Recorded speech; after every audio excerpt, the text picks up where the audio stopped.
பாடலாசிரியர் பா. விஜய் அவர்களோட இயக்கத்தில் ஜீவா, ஆக்ஷன் கிங் அர்ஜுன், ராஷி கண்ணா உள்ளிட்ட பலரோட நடிப்பில் சமீபத்தில் தியேட்டர்ஸில் வெளியாகி இருக்கக்கூடிய திரைப்படம் தான் அகத்தியா. ஜீவா அவர்களுடைய கம்பேக்காக இந்த திரைப்படம் இருக்குமா, அந்த திரைப்படம் இருக்குமா அப்படின்னு சொல்லிட்டு பல்வேறு திரைப்படங்கள் நம்ம எதிர்பார்த்து காத்துட்டு இருப்போம். பிளாக் திரைப்படம் சமீபத்தில் அவருடைய நடிப்பில் வெளியாகி ஓரளவு வரவேற்பை பெற்றுச்சு. ஒரு மிகப்பெரிய பேங்கர் ஹிட் கொடுத்து அவர் கம்பேக் கொடுக்கணும் அப்படின்றத அவருடைய ரசிகர்களோட எதிர்பார்ப்பாக இருந்துச்சு. அந்த வகையில் இந்த அகத்தியா திரைப்படம் ஜீவாவினுடைய கம்பேக்காக இருந்துச்சா? படமா இந்த அகத்தியா எப்படி இருக்கு அப்படின்னு கேட்டீங்கன்னா, முதல்ல இந்த அகத்தியா திரைப்படத்தினுடைய கதை.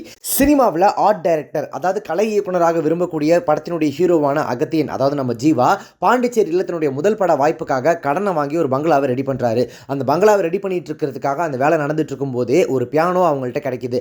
அதை வாசிக்க தொடங்கின வேலையிலேருந்து சில அமானுஷ்யமான நிகழ்வுகளால் படப்பிடிப்பாங்க நின்று போது. இதனால மனமுடைந்து போகிற அகத்தியன் சொந்த ஊரான திருவண்ணாமலைக்கு போயிடுறாரு. அந்த நேரத்தில் தான் அந்த பங்களாவை ஸ்கேரி ஹவுஸாக, அதாவது கிட்டத்தட்ட ஒரு பேய் வீடு மாதிரி மாற்றி காசு சம்பாதிக்கலாமே அப்படின்ற ஐடியாவை நாயகியான ராஷி கண்ணா ஜீவாவுக்கு கொடுக்க மீண்டும் பாண்டிச்சேரிக்கு ரீஎன்ட்ரி கொடுக்குறாங்க எல்லாருமே. இந்த தடவை இந்த முறை அந்த பங்களாவில் ஒரு பழைய ஃபிலிம் ரோல் ஒன்று கிடைக்குது. அந்த ஃபிலிம் ரோலை ப்ளே பண்ணி பார்க்குறாங்க. அதில் சித்தார்த்தன் அப்படிங்கிற சித்த மருத்துவர், அதாவது நம்ம ஆக்ஷன் கிங் அர்ஜுன் 1940 நடந்த கதையை சொல்ல தொடங்குறாரு. அந்த கதையில் நடந்தது என்ன, நிகழ்காலத்தில் நடக்கும் அமானுஷ்யங்களுக்கும் அதுக்கும் என்ன சம்பந்தம் அப்படின்றத கலந்து கட்டி கொடுத்துருக்கிற திரைப்படம் தான் அகத்தியா அப்படின்ற இந்த திரைப்படம். நம்ம ஆரம்பத்திலே சொன்ன மாதிரி ஜீவா அவர்களுக்கு இந்த திரைப்படம் ஒரு கம்பேக்காக இருக்குமா அப்படின்னு எதிர்பார்த்து பார்த்தோம் அப்படின்னா, ஆஹா ஓஹோ அப்படின்னு பாராட்டி சொல்கிற அளவுக்கான பெரிதான எந்த காட்சிகளும் இல்லாமல் போனாலும் கதைக்கு தேவையான நடிப்பை மிக இல்லாமல் கொடுத்துருக்கார் ஜீவா.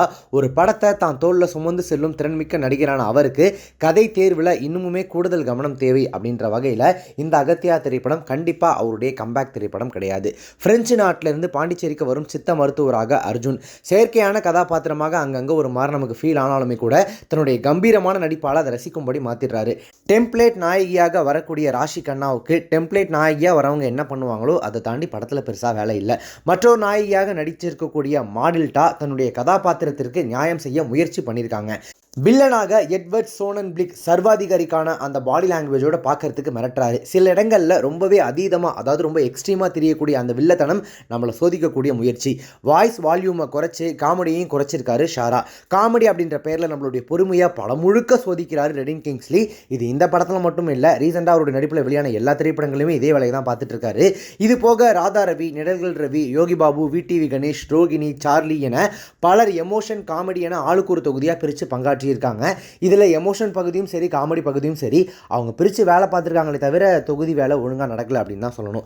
இந்த படத்தின் கதாநாயகன் நிச்சயமாக கலை இயக்குனர் பி. சண்முகம் தான். நான் ஆல்ரெடி சொன்ன மாதிரி இந்த படத்தில் ஹீரோவான ஜீவாவை கலை இயக்குனராக, அதாவது ஆர்ட் டைரக்டராக தான் ட்ரை பண்ணுவார். அந்த வகையில் இந்த படத்தினுடைய கலை இயக்குனரான பி. சண்முகம் தான் இந்த அகத்தியா திரைப்படத்தினுடைய ஹீரோ அப்படின்னே சொல்லலாம். நிகழ்காலத்தில் வரக்கூடிய பேய் பங்களா, கடந்த காலத்தில் வரக்கூடிய பேலஸ் அப்படின்னு சொல்லிட்டு ரெண்டுமே ஒரே இடம் தான் அப்படின்னாலும் அதற்கிடையேயான அந்த டிஃப்ரென்ஸ், அந்த வேறுபாட்டினை ரொம்ப பிரம்மாண்டமாக காட்சிப்படுத்தியிருக்காரு. அங்கங்கே வரக்கூடிய அந்த ஓவியங்களும் சிறப்பு. அவருடைய உழைப்பை அத்தனை சிரத்தையோடு ஒளிப்பதிவு செஞ்சிருக்காரு படத்தினுடைய ஒளிப்பதிவாளரான தீபக் குமார்பதி. பீரியட் காலத்தின் ஒளியுணர்வு ஃபேண்டசியான ஃபீல் கொடுக்குது. கிராஃபிக்ஸில் இன்னுமுமே கூடுதல் கவனம் செலுத்தி இருக்கலாம். இறுதி கிளைமேக்ஸில் வரக்கூடிய அந்த சண்டை காட்சிகள்லாம் PS4, அதாவது பசங்களுக்கு தெரிஞ்சிருக்கும், PlayStation 4 கேம் மோட ஆன் பண்ணிவிட்டு ஏதோ ஒன்று பண்ணிகிட்டு இருக்காங்க அப்படின்ற மாதிரியான செயற்கையான உணர்வை மட்டுமே கொடுத்துச்சு. காஸ்டியூம் டிசைனர்ஸான பல்லவி சிங், டினா ரொசாரியோ ஆகியோர் தங்களுடைய பங்குக்கு கலர் பேலட்டில் ஃப்ரேம்களை அலங்கரிச்சிருக்காங்க. யுவன் சங்கர் ராஜாவினுடைய இசையில் என் இனிய பொன்னிலாவே என்கிற இளையராஜா அவர்களின் பாடலின் ரீமிக்ஸ் வெர்ஷனும், பின்னணி இசையில் பீத்தோவனின் பர் எல்லிஸ் அப்படின்ற அந்த பிஜிஎம்மும் திரும்ப திரும்ப ஓடி மனசில் ஒரு மாதிரி அப்படியே நிற்கிது. நமது ஒரிஜினல் கம்போசர் யுவன் எங்கே போனார் அப்படின்றது தெரியல. அவருடைய முத்திரையை பதிக்கிற விதமாக படத்தில் எந்தவித அடையாளங்களும் எங்கேயுமே தென்படலை. படத்தொகுப்பாளர் சான் லோகேஷ் நிகழ்காலத்திலிருந்து கடந்த காலத்துக்கு போகக்கூடிய திரைக்கதையை குழப்பம் இல்லாமல் கோத்திருக்காரு. சில பல கிளிக் ஆகாத நகைச்சுவை காட்சிகளோடு ரொம்ப சாதாரண ஒரு டெம்ப்ளேட் பை படமாக ஆரம்பிக்கக்கூடிய திரைக்கதை ஒரு பழைய ஃபிலிம் ரோலால் வரலாற்று புனைவாக மாறுது. அங்கே சித்த மருத்துவராக வரக்கூடிய அர்ஜுன் மாற்றுத்திறனாளியாக இருக்கக்கூடிய பிரெஞ்சு ஆளுநரின் தங்கையை 48 நாட்களில் குணப்படுத்துறதா சவால் விடுறாரு. நாமும் பரவாயில்லையே, ஒரு வழியாக ஏதோ ஸ்க்ரீன் பிளே பத்தி கிச்சு அப்படின்ற மாதிரி விடாமுயற்சி அஜித் மாதிரி அப்படி விறப்பாக நிமிந்து உட்கார வெறும் மோட்டிவேஷன் ஸ்பீச் மட்டுமே கொடுத்து கையை அசைய வைக்கக்கூடிய அவருடைய யுத்திகளை பார்த்து நம்ம அட போங்கயா அப்படின்ற மாதிரி ஃபர்ஸ்ட் ஆஃப் விடாமுயற்சி அஜித் மாதிரி அணைஞ்சே போயிடுறோம். அதே போல் மதம் கொண்ட யானையை மூலிகையை கொண்டு நிற்க வைக்கக்கூடிய காட்சியை பார்த்து படத்தை சுவாரஸ்யமாக பார்ப்பதற்கும் திரைக்கதை மூலிகை ஏதாவது உண்டா ஐயா, அப்படி இருந்தால் எங்களுக்கும் கொடுங்க, நாங்களும் அப்படியாவது இந்த படத்தை உட்காந்து எப்படியாவது பார்த்துடுறோம் அப்படின்ற மாதிரி கேட்க தோணுது. படத்தினுடைய முதன்மை கதாபாத்திரங்களை தவிர மற்ற பாத்திரங்கள்லாம் ஏதோ மந்திரம் போட்ட மாதிரி மறைகிறாங்க, எங்கே வராங்க எங்கே போகிறாங்கன்னே ஒன்றும் தெரிய மாட்டேங்குது.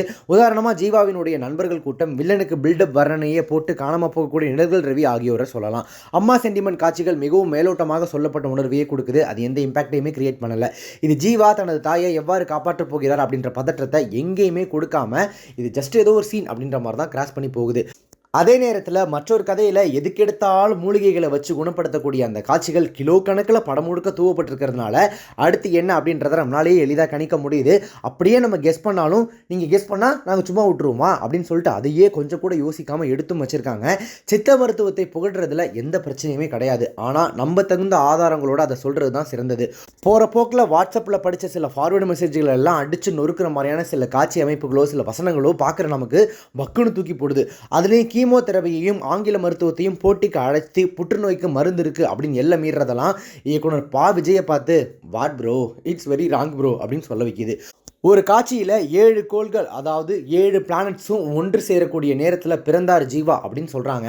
படத்தினுடைய கிளைமேக்ஸில் அதே நிகழ்வு, அதாவது அந்த 7 கோள்கள் ஒரே நேரத்தில் ஒன்றா சேர்றது இருக்கு இல்லையா, அது 80 வருடங்களுக்கு ஒரு முறை நடக்கக்கூடிய அதிசய நிகழ்வு அப்படின்னு சொல்கிறாங்க.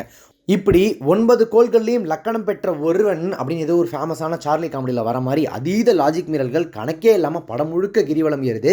மொத்தத்தில் இந்த அகத்தியா திரைப்படம் எப்படி இருக்குது அப்படின்னு கேட்டிங்கன்னா, தொழில்நுட்ப ரீதியாக பலமாக சூத்திரம் போட்டாலும் சுவாரஸ்யமற்ற திரைக்கதை, ஆழமில்லாத கதாபாத்திர வடிவமைப்பு, தேவைக்கு அதிகமான லாஜிக் மீறல்கள் என பல பலவீனமான செயல்முறையால் வேலை செய்யாத மருந்தாகி போகிறான் இந்த அகத்தியா.